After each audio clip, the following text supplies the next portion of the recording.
Queridos, hoje é dia 31 de outubro. Para alguns, talvez, é dia de comemorar a festa da morte. Mas eu aprendi certa vez que para tirar osso de cachorro, você não tenta lutar com ele, você dá bife para ele. Então não vou gastar tempo aqui para falar da festa da morte. Quero falar de algo que eu acho mais proveitoso e mais interessante para nós como igreja. Eu quero falar para você de um dia que é comemorado hoje, que se chama Reforma Protestante. E rapidinho eu vou trazer umas pintas para você aqui, que vai até me ajudar a introduzir o sermão dessa noite.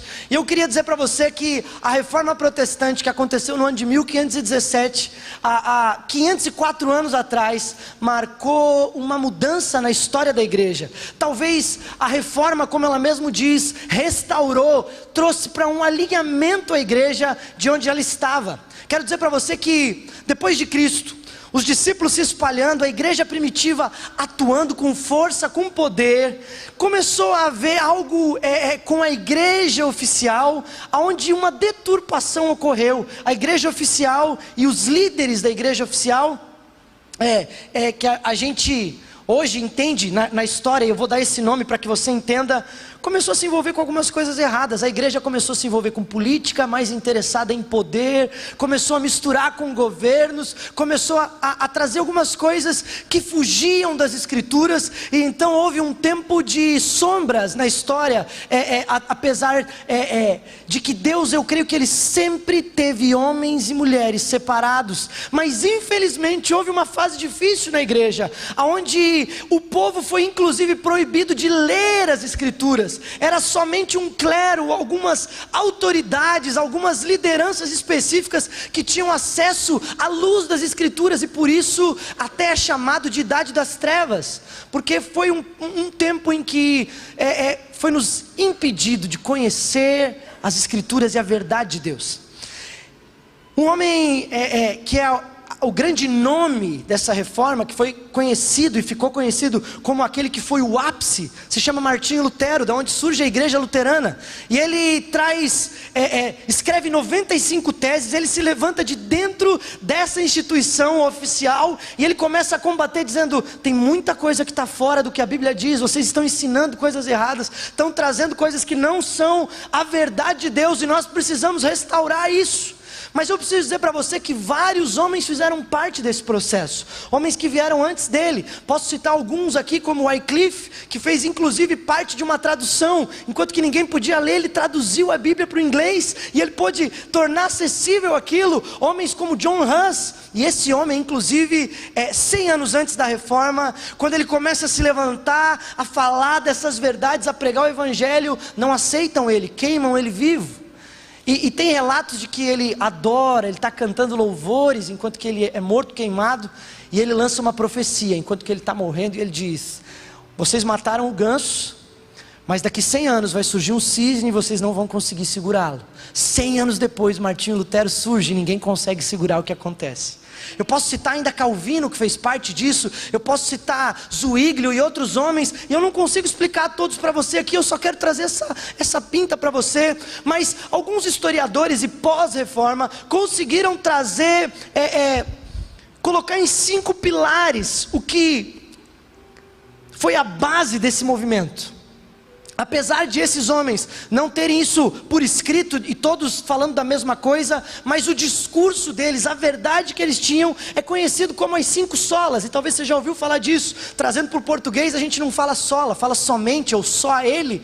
E as famosas solo Cristos, mas eu vou falar em português. Então, somente Cristo, somente a Escritura, somente a fé, somente a graça, e somente a Ele toda a glória. E eu quero dizer para você qual era um pouquinho das deturpações que eles tiveram que levantar esse discurso. Porque naquela época começaram a dizer que a obra de Cristo não era suficiente. Era como se dissessem assim: olha, Jesus morreu na cruz, mas você vai precisar fazer mais uma coisinha para ser salvo. Nós temos aqui um pedaço da cruz de Cristo. Se você comprar esse pedaço, você vai garantir um lugarzinho no céu. E eu imagino que com o tanto de pedacinho de cruz que eles venderam, dava para construir umas milhares de cruz. E eu nem sei como é que 1500 anos depois, eles tinham acesso à cruz de Cristo ainda, Historinha para boi dormir. estavam tentando trazer coisas, vender terreno no céu, estavam tentando fazer com que as pessoas comprassem a salvação, e esses homens se levantavam dizendo, não, as escrituras dizem que a obra de Cristo é suficiente, ele disse, está consumado, eu fiz tudo. Então eles trazem esse somente Cristo, é somente pela graça, você não pode fazer nada para comprar a salvação, você não pode fazer nada para ter direito a isso, ele te deu de graça o direito. Então eles estavam restaurando o discurso, somente pela fé em Cristo, basta você crer nele, você não precisa crer em crenças, em dogmas. Mas sabe uma coisa interessante? Alguns líderes na época começaram a se levantar dizendo, a minha opinião, a minha palavra e o que eu disser tem o mesmo peso da Bíblia. E aqueles líderes começaram a manipular o povo, a ponto desses homens se levantaram, não, somente a Escritura, ela é a autoridade máxima, tem que estar debaixo das Escrituras. Então aqueles líderes começaram a ser confrontados, não gostaram, e por isso queimaram tantos desses que se levantaram. Por isso que foi um tempo difícil, até que não conseguiram segurar Lutero.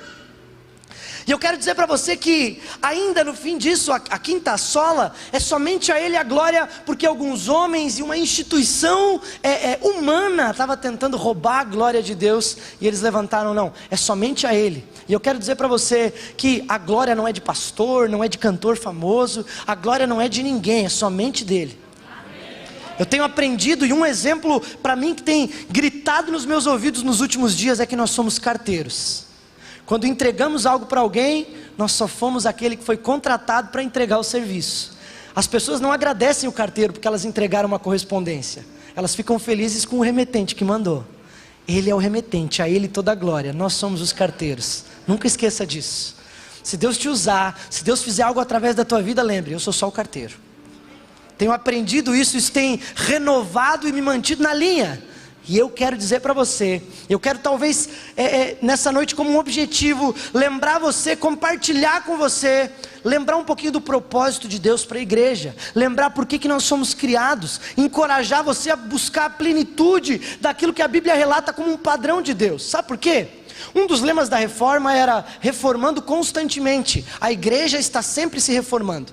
Mas eu tenho conversado às vezes com algumas pessoas, lido algumas coisas, e a impressão que eu tenho é que algumas pessoas tratam aquele dia da reforma quase como uma obra vicária de Cristo. É como se Lutero dissesse, também está consumado segunda vez agora, não precisa fazer mais nada, né? Porque eu fui suficiente. Mas Lutero nunca fez isso. Lutero começou, ele abriu uma porta, e desde então a igreja tem avançado, desde então a igreja tem se reformado, desde então alguns conceitos que infelizmente foram apagados porque a gente não tinha conhecimento das escrituras, vem sendo revelado progressivamente, e nós estamos caminhando para a profecia de Joel, que diz que o Espírito de Deus vai se derramar sobre toda a carne. Ainda não acabou, ainda tem mais, e eu tenho expectativa pelo que a igreja vai viver, porque Ele morreu para fazer uma igreja vibrante, triunfante, viva e cheia de autoridade e poder. Você crê nisso?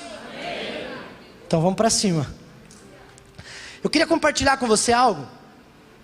Eu vou tentar fazer um panorama aqui para nos ajudar a construir essa ideia, mas eu quero desafiar hoje você a ser bereano.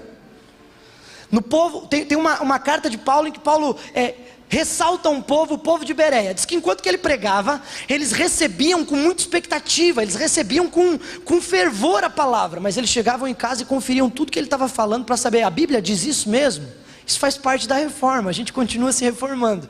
Então eu quero dizer para você que eu vou citar vários textos, eu vou citar algumas histórias, mas eu não vou conseguir te dar todas as referências, porque senão o tempo vai alongar muito. Então eu quero que você fique ligado aí, anota aí no teu celular, na tua caderneta. Ó, o Tiago falou tal história, quero chegar em casa, eu quero ver se é isso daí mesmo, tá bom? Não vou enganar você, mas eu quero que você tenha experiências com Deus e com as Escrituras. Então vai para cima, porque Ele quer revelar coisas novas para você, amém? Quero lembrar você que lá em Gênesis, Deus cria o homem e a mulher, e a Bíblia diz que Ele cria a imagem e semelhança, e então o próprio Deus desce e conversa com o homem todos os dias, e esse relacionamento é muito íntimo, é muito próximo, e a glória de Deus é manifestada ao homem a ponto de ele conversar, tete a tete com Deus. Eu acho engraçado porque essa intimidade me espanta um pouco. Como Deus vem conversar com o homem. A gente pode pensar sobre isso a respeito da criação, e Deus estimulando Adão, você já conheceu uns bichos, mas falta, cara, eu criei muita coisa, você não conheceu nem metade ainda. Olha, amanhã eu vou fazer aparecer aqui um bicho novo para você conhecer, bem colorido, né? Você vai conhecer uma planta, sei lá. Você já mergulhou lá naquele canto lá, aquela água lá é cristalina. Para quem gosta de mergulhar aí, né? Ali tem cores que você não vê aqui em cima não. Eu consigo imaginar Deus se deleitando no homem, o homem se deleitando em Deus. Mas o cabeçudo dá um jeito de estragar tudo, e esse cabeçudo somos nós também. O pecado entra, e então Isaías deixa muito claro: as nossas iniquidades fazem separação entre nós e o nosso Deus.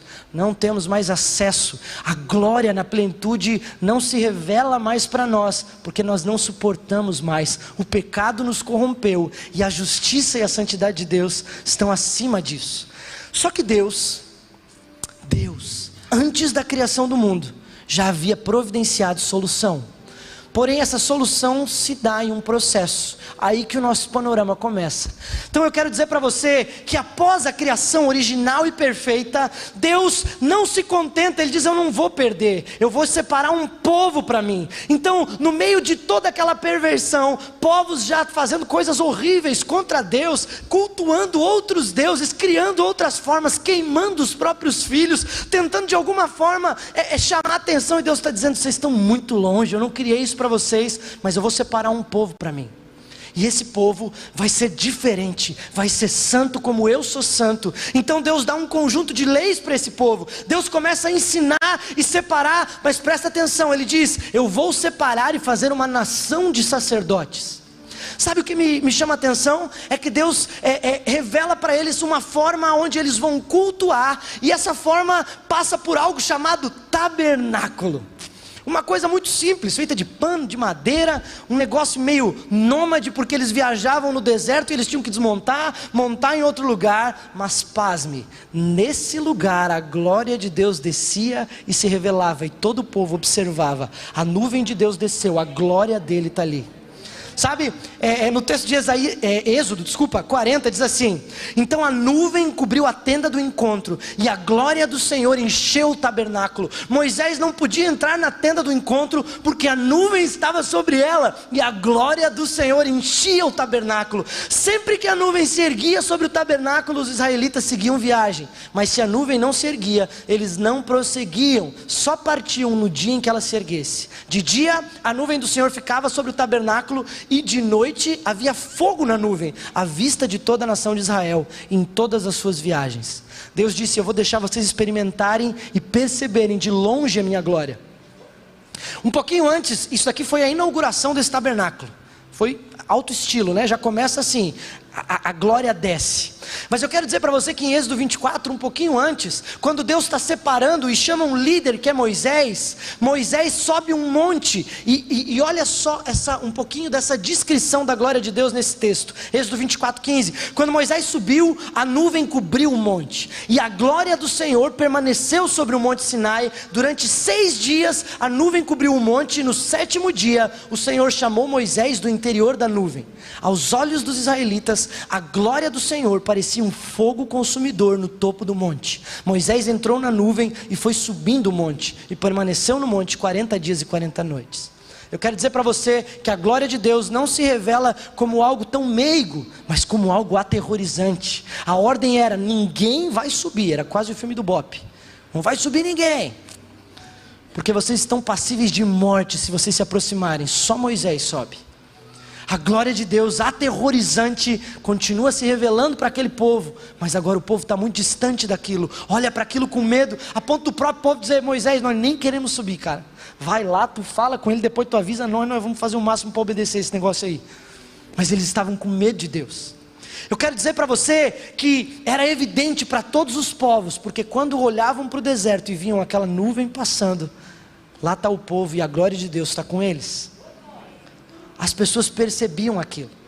Mas eu quero que você corra mais um pouquinho para mim na história, porque logo Israel entra na terra prometida, se estabelece, um rei é levantado, a monarquia é estabelecida, e então um rei segundo o coração de Deus, que amava e que nos dá aula do que é louvar e salmodiar. nos dá aula do que é ter um coração que ama, que é rendido, que é quebrantado ao Senhor. Esse rei se enche tanto de amor, e ele diz, não, esse tabernáculo é muito simples, não dá para ficar desse jeito. O grande Deus, o Deus dos deuses, o Rei dos reis, o único e verdadeiro Deus, precisa de algo melhor. Então ele diz, Deus, eu quero construir um templo para você, algo grandioso, algo que as pessoas olhem e digam, nossa, esse agora o Deus de Israel tem um lugar digno. Sabe o que Deus faz com Davi? Deus diz, ô Davi, vou trazer aqui para a tradução do Tiago nos dias de hoje. Ô Davi, tu está me zoando, né? Tu acha que a minha glória vai ficar em alguma obra que mãos humanas podem fazer? Você acha que algo que o homem pode construir pode conter a minha glória e quem eu sou? E Davi toma uma chunchada ali, uma exortação daquelas. Mas o que me espanta nesse texto é que o profeta que entrega essa palavra para ele sai. Daí Deus diz, não, mas pode voltar e falar mais um negocinho lá para ele. Daí o profeta volta, e daí diz, mas tá bom, eu vou deixar tu construir o templo, mas não vai ser tu, vai ser teu filho. Então o templo de Salomão é construído, e o tabernáculo migra agora para um novo lugar, talvez é conhecido como uma das maravilhas do Antigo Testamento, e ali a glória de Deus se revela. Dá só uma olhadinha agora na segunda inauguração desse templo. Está lá em 2 Crônicas 7, ele diz assim, ó, assim que Salomão acabou de orar, desceu fogo do céu e consumiu o holocausto e os sacrifícios, e a glória do Senhor encheu o templo. Os sacerdotes não conseguiam entrar no templo do Senhor, porque a glória do Senhor o enchia. Quando todos os israelitas viram o fogo descendo e a glória do Senhor sobre o templo, ajoelharam-se no pavimento, chegando o rosto ao chão, adoraram e deram graças ao Senhor, dizendo, Ele é bom e o seu amor dura para sempre. Eles não conseguiam nem chegar perto, mas aquela glória dizia, Ele continua sendo bom, o amor dele continua sendo fiel, Ele continua sendo nosso Deus, a glória dele continua nos dando medo, mas Ele continua sendo Deus poderoso. Sabe o que é ruim? É que a gente humano, a gente gosta de se apegar a coisas. Então aquele era de certa forma até um orgulho de Israel, mas Deus disse, se vocês se afastarem de mim, eu vou ter que entregar a vocês a desobediência de vocês. E então passa-se a sucessão dos reis, e eles começam a fugir da vontade de Deus, e Deus vai entregando eles a obediência deles, até que um império babilônico chega e detona com Jerusalém, todo aquele povo, destrói aquele templo, queima tudo, e pega todos os objetos que eram consagrados, objetos de ouro, de bronze, e ele profana aquilo, trazendo aquilo para a Babilônia como um troféu. E a gente pode dizer, mas meu Deus, é consagrado a Deus. E Deus estava dizendo, Ageu se levanta dizendo, a glória da segunda casa vai ser maior do que a primeira. Povo de Israel, não pensem que a minha glória está ligada a um templo construído por mãos humanas. O meu plano é perfeito, calma, a restauração está em processo, mas ainda não finalizou, ainda não chegou lá, tem mais nesse processo para avançar. Você está comigo aí? Você está entendendo? Está conseguindo acompanhar? Faz um joinha aí para mim. Beleza, campeão.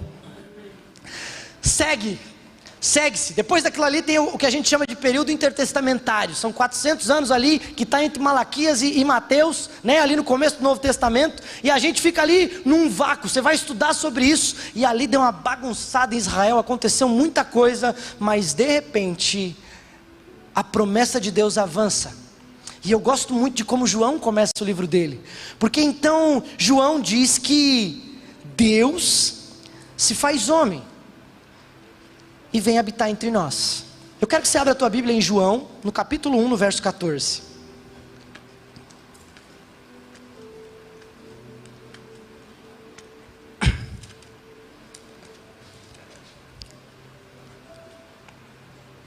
O texto diz, e o verbo, e você vai perceber que verbo está com V maiúsculo, porque a palavra de Deus é Jesus Cristo, se fez carne e habitou entre nós, cheio de graça e de verdade, e vimos a sua glória, glória como do unigênito do Pai. Sabe, esse texto foi traduzido para o português, e a palavra melhor que eles conseguiram colocar foi, o verbo se fez carne e habitou entre nós. Mas essa palavra habitou aqui no original é skino, e ela ele foi feito em forma de tabernáculo, ele veio em forma de tabernáculo, ele residiu em um tabernáculo. Então se eu pudesse tentar melhorar um pouquinho, eu vou inventar um verbo, e o verbo se fez carne e tabernaculou entre nós, e vimos a sua glória, glória como do unigênito do Pai. Você está entendendo que o processo de Deus, a restauração de Deus, que não estava mais ligado a uma construção feita por homens, mas ao próprio Deus vindo, e o tabernáculo agora continua nômade, mas está residindo em uma pessoa. A glória de Deus desce sobre um homem, Jesus, o homem perfeito, o descendente de Davi, o homem mais notável, que ama a justiça e odeia a iniquidade. Pode rugir, Senhor, pode rugir, que nós queremos ouvir a tua voz. Eu quero que você entenda algo. A glória de Deus, que até então se manifestava de longe, começa a se manifestar em uma pessoa, mas de uma forma mais palpável, porque agora alguns homens conseguiam tocar esse homem, conseguiam abraçá-lo, conseguiam novamente ter um relacionamento tete a tete com ele. Mas a glória de Deus não estava tão aterrorizante dessa vez. De início ela começa a se revelar como curadora, restauradora, em forma de graça. Por isso, por onde ele passava havia salvação, perdão de pecados. Por onde ele passava havia famílias sendo restauradas, demônios saíam correndo, a coisa ficava limpa por onde ele passava. As pessoas diziam: meu Deus, quem é esse homem? Ele é o tabernáculo de Deus que caminha entre nós. Os discípulos que caminhavam com ele diziam: meu Deus, cara, olha o que a gente está vivendo, a plenitude dos tempos, Deus se fez homem e habitou entre nós. Eu não quero mais nada, eu quero viver contigo para sempre, me deixa morar aqui. Todas as músicas que a gente canta hoje, eles estavam cantando naquela época. Não quero mais sair daqui. Mas Jesus começa com um papo meio esquisito. Então, pessoal, eu preciso ir, se eu não for, ele não vem. Mas ele quem? O outro Consolador, eu preciso mandar ele para vocês. Não. Você não pode ir embora. Você é o tabernáculo de Deus entre nós, a glória de Deus reside em você. Nós queremos caminhar contigo, sei lá, até a gente ser eterno. Não vai mais embora, nós vamos grudar em ti, vamos grudar no teu pé, você não vai embora não vamos deixar você ir. Não sei onde é que você quer ir, mas não vamos deixar. Mas Jesus diz: não, vocês não estão entendendo. Se eu não for, ele não vem. Se eu não for, o próximo passo do processo não pode acontecer. Tiago, o que é o próximo passo do processo? Eu quero que você abra a tua Bíblia aí agora, no livro de João, só vai um pouquinho mais para frente no capítulo 14. Nós vamos confirmar essa conversa de Jesus. No verso 16 ele diz assim, pode ler do 15. Se vocês me amam, guardarão os meus mandamentos, e eu pedirei ao Pai, e Ele lhes dará outro Consolador, a fim de que esteja com vocês para sempre. É o Espírito da verdade, que o mundo não pode receber, porque não o vê nem o conhece. Vocês o conhecem, porque Ele habita com vocês, e Ele estará em vocês. Deus está querendo revelar e trazer para aqueles discípulos, dizendo assim: a próxima etapa está muito ligada ao que eu vou fazer com vocês. A próxima etapa está ligado agora a eu delegar algo para vocês. Por isso, no verso anterior aqui, se você for ali para o 12, você vai ouvir Jesus dizendo assim: aquele que crê em mim fará as mesmas obras que eu faço, e ainda maiores do que essas. Ali no capítulo 20 de João, ele sopra o Espírito sobre os discípulos, e eles dizem: vocês precisam aguardar, porque esse Espírito vai ser derramado, ativado, selado. Eu não sei que palavra que eu posso usar aqui, mas ele vai ser derramado sobre vocês, e então algo novo vai começar. A igreja é fundada, e então a restauração do Senhor dá um novo passo. Porque agora a glória de Deus não reside mais num homem apenas, mas na igreja de Cristo. Ah, querido, você não entendeu. Eu acho que você está assimilando ainda aí a informação. Tudo que residia em Cristo, Ele diz agora vai residir no meu povo e na minha igreja. Você lembra que Jesus passava, curava, transformava, limpava, exorcizava, libertava?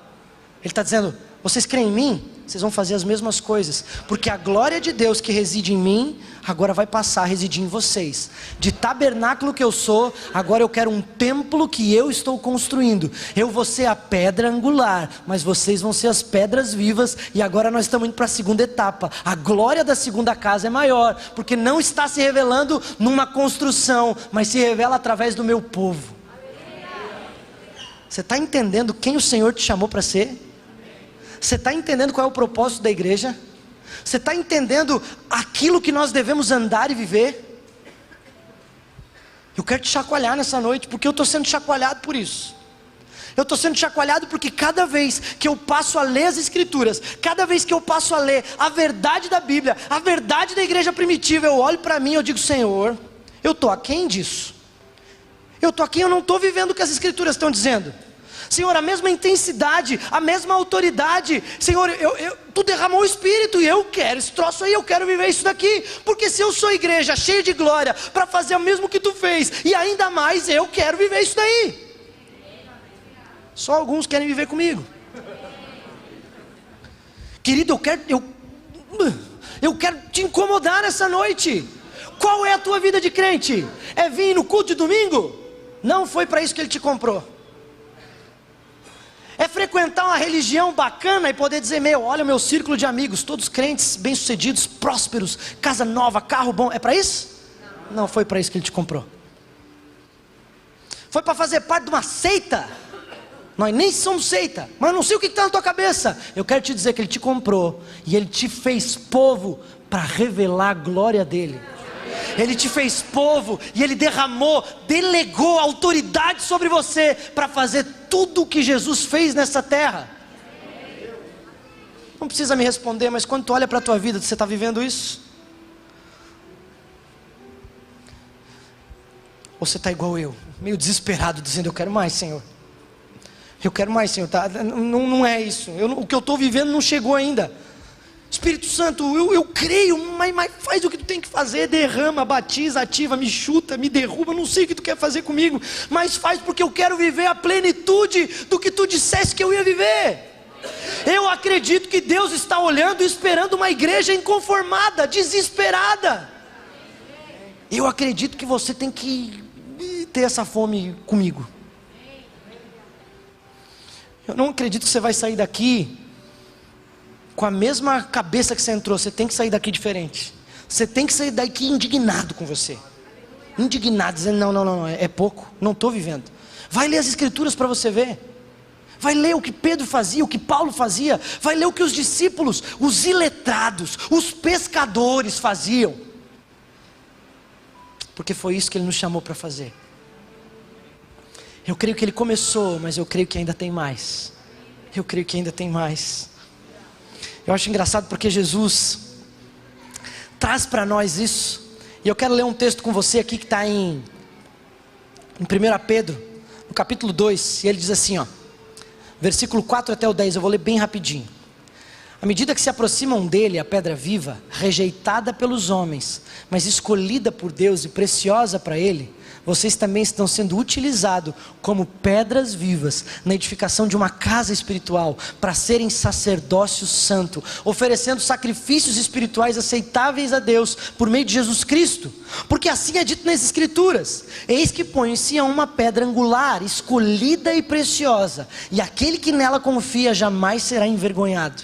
Portanto, para vocês os que creem, essa pedra é preciosa, mas para os que não creem, a pedra que os construtores rejeitaram tornou-se a pedra angular, e pedra de tropeço, e rocha que faz cair. Os que não creem tropeçam, porque desobedecem a mensagem, para o que também foram destinados. Vocês, porém, são geração eleita, sacerdócio real, nação santa, povo exclusivo de Deus, para anunciar as grandezas daquele que os chamou das trevas para a sua maravilhosa luz. Antes, vocês nem sequer eram povo, mas agora são povo de Deus. Não haviam recebido misericórdia, mas agora receberam. Antes, vocês eram um corpo deturpado, corrompido pelo pecado, mas agora, vocês são o povo, o corpo em que reside a glória de Deus.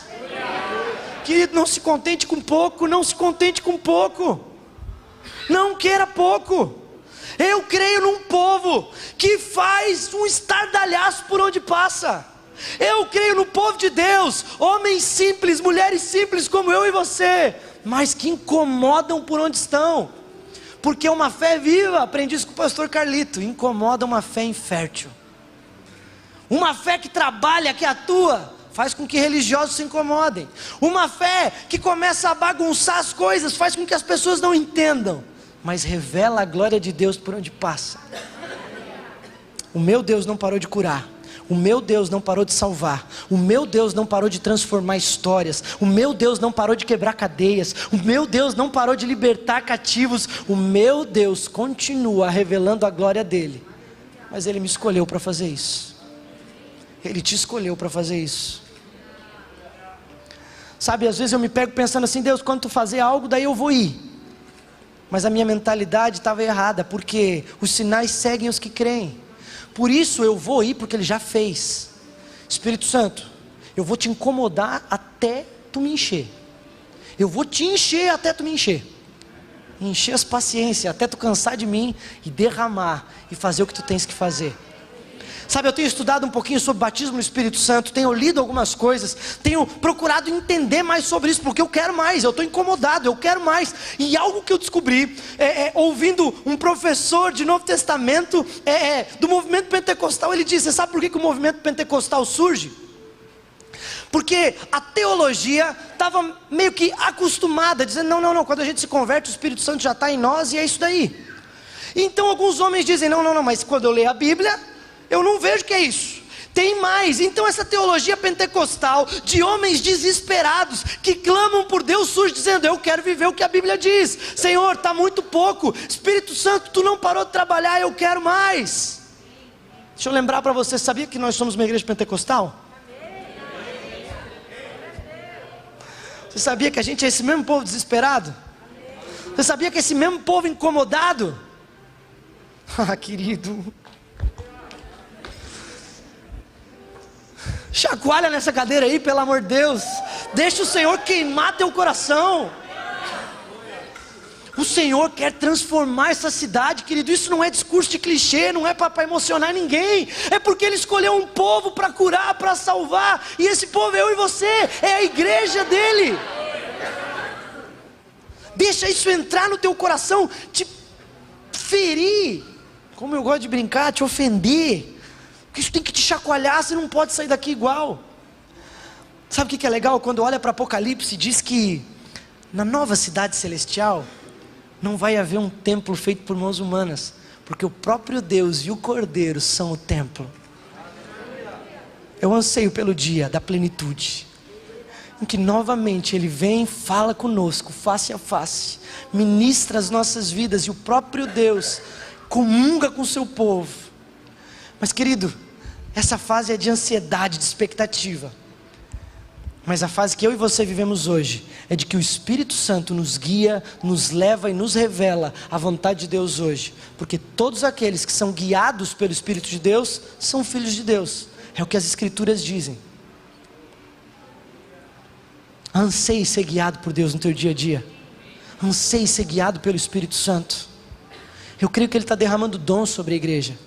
Eu creio que Ele está ativando e derramando fogo sobre nós, inconformismo, um povo que quer ver justiça social, um povo que quer ver salvação, um povo que é inconformado com as coisas que estão erradas, um povo que está desesperado, porque isso é quem Ele é. Isso é quem Ele é.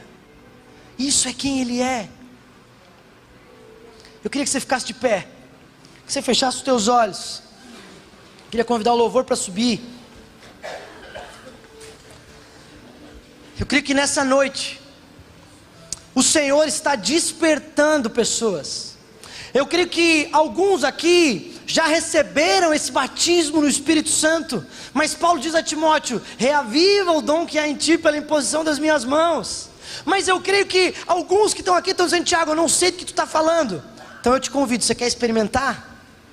Peça ao Senhor: eu quero o batismo no Espírito, eu quero ser cheio e selado pelo Espírito Santo, porque eu quero viver tudo que as Escrituras dizem que eu vou viver.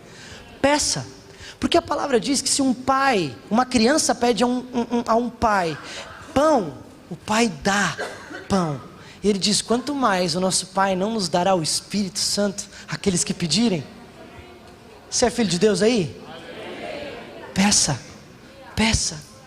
Peça, eles vão apagar as luzes. Eu quero te dar um tempo agora de oração e de começar a pedir pelo Senhor, de começar, começa a aumentar. Talvez você está ainda meio envergonhado, talvez você não sabe como fazer isso, mas você vai chegar. Eu acredito, se você quiser continuar nesse caminho, você vai chegar na mesma fase que eu estou. Assim como eu cheguei hoje de manhã aqui, eu estava orando ali na meia hora de oração e eu disse: Senhor, eu não sei nem orar direito, eu não sei nem quais são as palavras certas que eu devo dizer, mas eu tenho uma convicção: o Teu Espírito é poderoso, e eu anseio por ver o Teu Espírito nos completar, nos encher, nos fazer. Pai, eu posso não saber orar, mas eu peço, olha o desespero do meu coração, porque essa oração é mais forte do que as minhas palavras.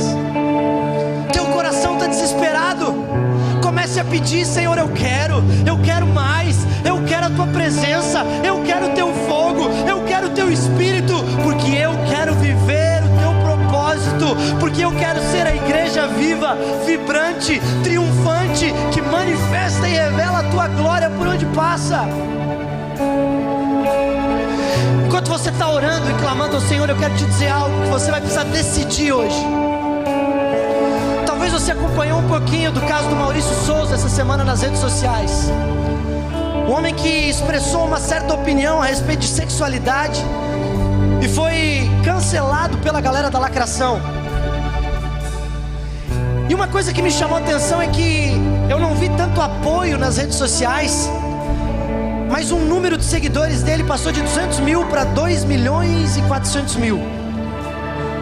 E eu percebi que existe um povo que diz: olha, eu não sei postar porque eu tenho medo de ser cancelado, mas eu concordo contigo. Querido, eu preciso dizer para você que Deus espera que o seu povo seja corajoso, ousado e intrépido. Quando aqueles homens de Atos começaram a pregar, eles foram cancelados. Não tinha rede social na época. Foi um pouquinho até mais duro, porque eles apanharam, eles foram presos e foram proibidos de continuar pregando. Mas eles disseram: vocês não vão poder parar, porque Ele mandou eu pregar, e eu vou pregar até que vocês acabem com a minha vida.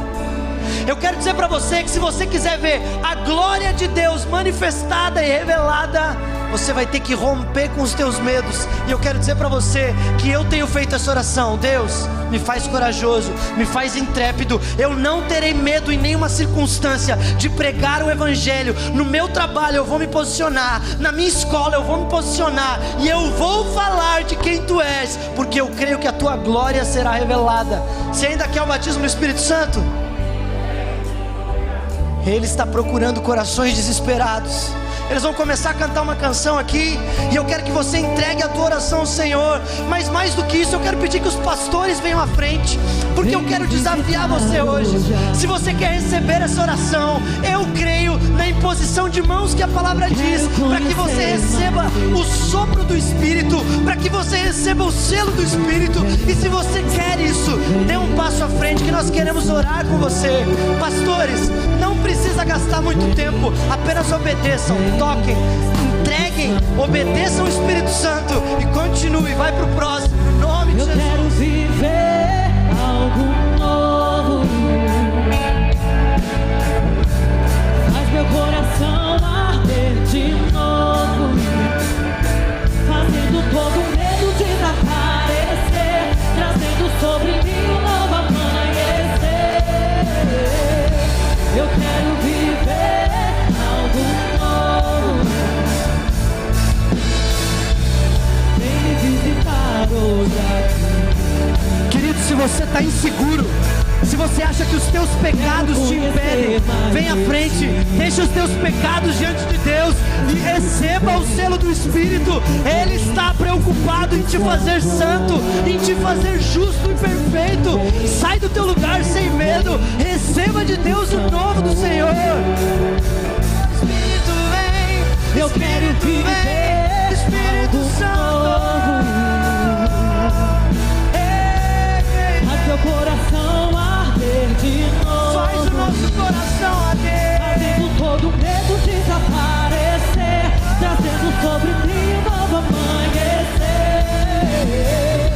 Eu quero viver algo novo, eu quero viver.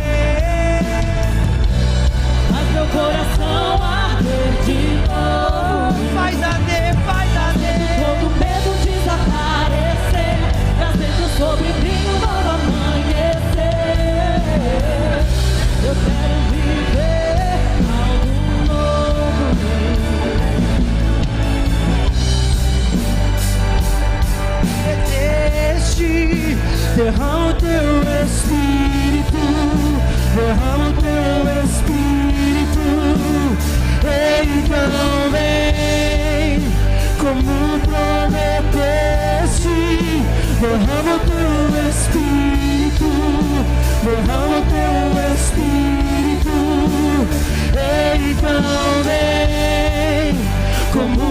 prometeste, derrama o teu Espírito, derrama o teu Espírito.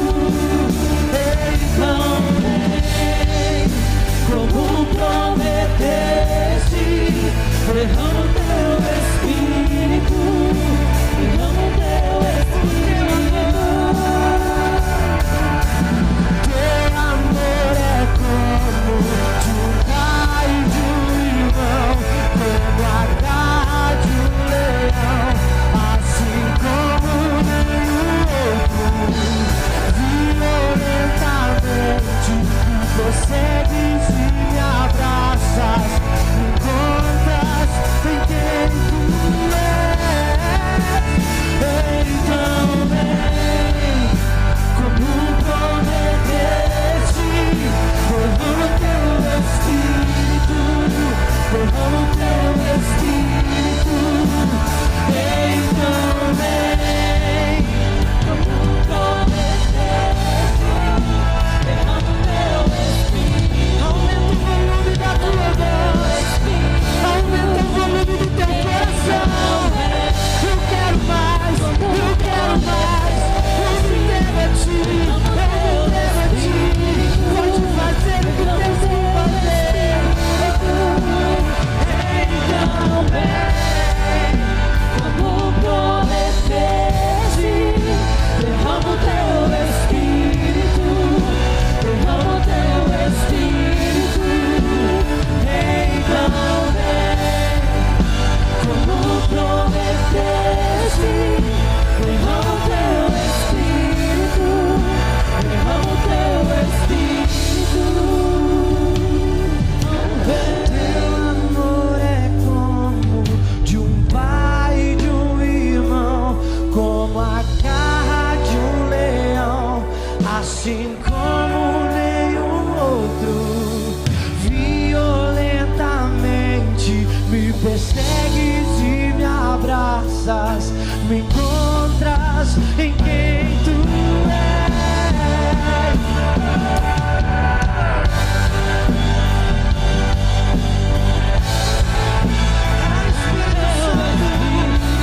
Sopra sobre quem tá em casa agora, enche cada lar, enche cada família, enche cada coração. Sopra sobre nós.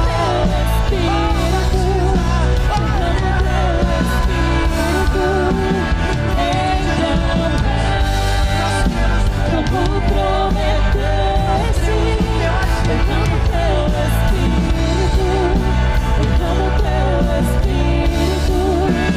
Então vem, como prometeste, derrama o teu Espírito.